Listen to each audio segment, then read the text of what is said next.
The Apple Worldwide Developers Conference is taking place in San Francisco this afternoon. Earlier, CEO Tim Cook announced their latest development for music.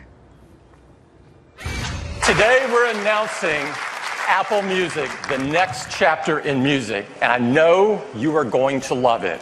It will change the way that you experience music forever. Clayton Morris is the co-host of Fox & Friends Weekend. He's standing by outside the Moscone Center in San Francisco. Clayton, some strong words there from Tim Cook. So what do you think of Apple Music? What does the crowd think? Yeah.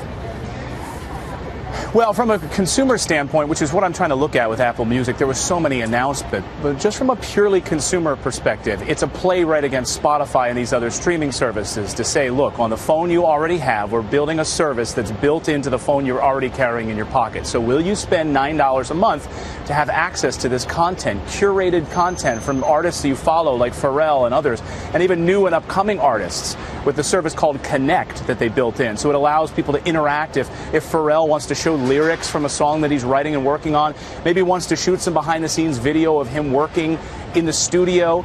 Really interesting and compelling things for consumers. Plus, here's what I'm most excited about, is the integration with Siri. So you're about to go out and take that jog, that morning run, and you're able just to say, hey Siri, play me the top 10 songs on the radio right now, or the top 10 #1 songs right now, and I can just run, and it's all tied into this music service. So they'll have access to things that other developers like Spotify and others won't have access to. So from a purely consumer standpoint, I'm fascinated by it. But guys, I got to say, I have a lot more questions about it than I have answers. For instance, Apple is a kind of a G-rated company, right?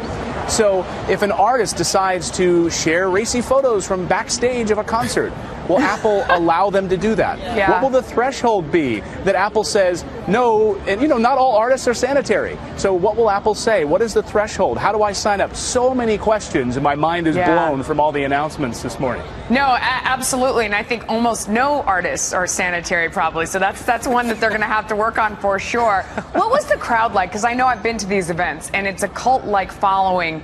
Were they very excited for the stuff they were hearing? Were they waiting for something else? Was there any talk about the watch and sort of reaction to that? Sure. So that was probably the biggest announcement. Remember, these are all developers, right? These are the people. There's a 12-year-old girl who has built an application in here. She won one of the scholarship programs. I mean, so you have all these developers in this room that are hungry for information about how they can make their apps better, get in front of more people. So that's what this show was about today. It wasn't about all the shiny objects and iPhones and new Macs. It was really about the software. So to me, it was a tale of two keynotes, really, I have to say. The first part of the keynote, you had all the developers excited about all of the new programming language, all of the new things and tools that they'll be able to tie into Apple Watch, on the iPad, on the Mac. And then you had the second part of the keynote, which was the Apple Music event. And to me, the mood, to answer your question, it really felt like two completely different keynotes today. But a lot of really interesting announcements, and they really focused on differentiating themselves, I think, from Google. That was kind of the theme that floated throughout this entire keynote. We don't want your information. Google does. Yeah, I like that. All right, Clayton, thank you so much.